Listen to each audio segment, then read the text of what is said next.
Mikay. Mikay kay. Mikay. Ming. Ming. Mikay Ming.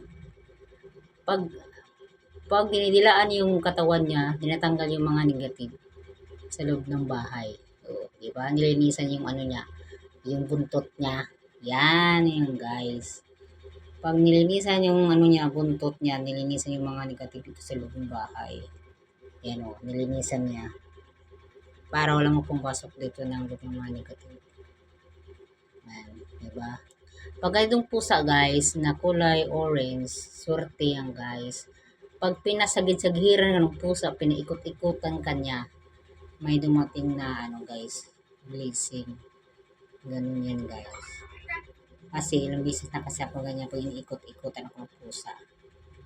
Tapos sagid siya. Ganun. Tapos, ano talaga ako, yung madali na akong malapitan ng pusa. Kasi pinakain ko lang talaga siya. Tapos inikot-ikot na niya ako. Parang maganong loob niya sa akin. Sa bisis ko mapakain ng pusa, ano na sa akin, lalapit na talaga. Lapitin ako sa pusa eh. Alam siguro niya namin ako sa pusa.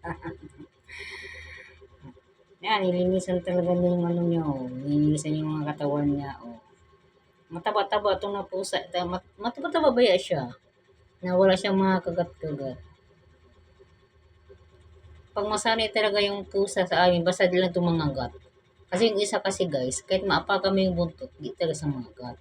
Ito, hindi ko pa na ano to kasi ngayon lang to siya maano eh. Yung pumapasok dito sa loob ng bahay. Parang siga to siya eh. Muna yung pusang gala guys.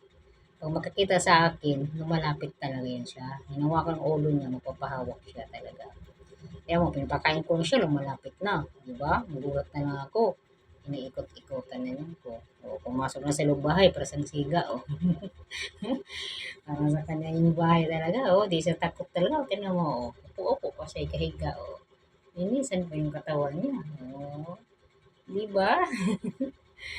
Kasi, pag once nga guys na pumasok yung pusa sa loob ng bahay at lumapit yung sayo, ibig sabihin, maging mabuti kang tao.